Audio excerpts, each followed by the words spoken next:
Не е само коалицијата Мериот, тука имаме и една коалиција која се каже Конрад Аденауер. Да. Кај што беше Илија Димовски, кај што беше екс-премиерот, генерален секретар на ВМРО да помане. Василка, нели, Поповска тренерска. А чиви играчи се тие? Твои денес? На Заев денес? Тоа се играчи на Никола Груевски. Па да. И одненаш целата таа групација, со Илија Димовски на чело, се префрли и стана најблиски соработници на Христијан Мицкоски. Да, тоа е сигналот. Сигналот беше добро опишано на анализа на ИФИМЕС, која што не ми требаше мене некој да ми ја даде, меѓутоа индикацијата е дека барем им ги фатиле начините на кои што делуваат. Тоа беше сигналот да се обединат пред овие избори, да ги истурат сите пари што треба да ги истурат, да се направи Македонија нов Афганистан.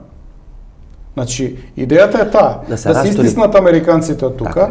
Ја не викам, да се избрка. Јас не викам дека сум проамерички или проруски човек. Мене ми е небитно. Јас сакам да можам слободно да коментирам. Меѓутоа гледам дека е направена сериозна операција у која што не се главни ликови, не знам, Груевски, Орце, Сашо и другите. Скриени се тие. Не, они не се скриени, они се понебитниот елемент. Они се само катализатори низ кои што проаѓаат парите да дојдат до инфраструктурата. Бољер систем. Да, главната инфраструктура се моќни странски држави, центри, кои што сакаат од овде да направат втор Афганистан.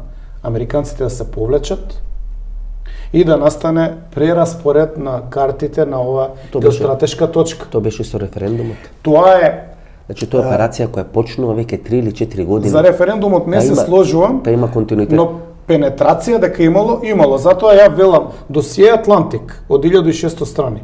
Македонската држава, македонската јавност треба да го има на увид. Јас сакам да го прочитам. Сите треба да знаат што се случува.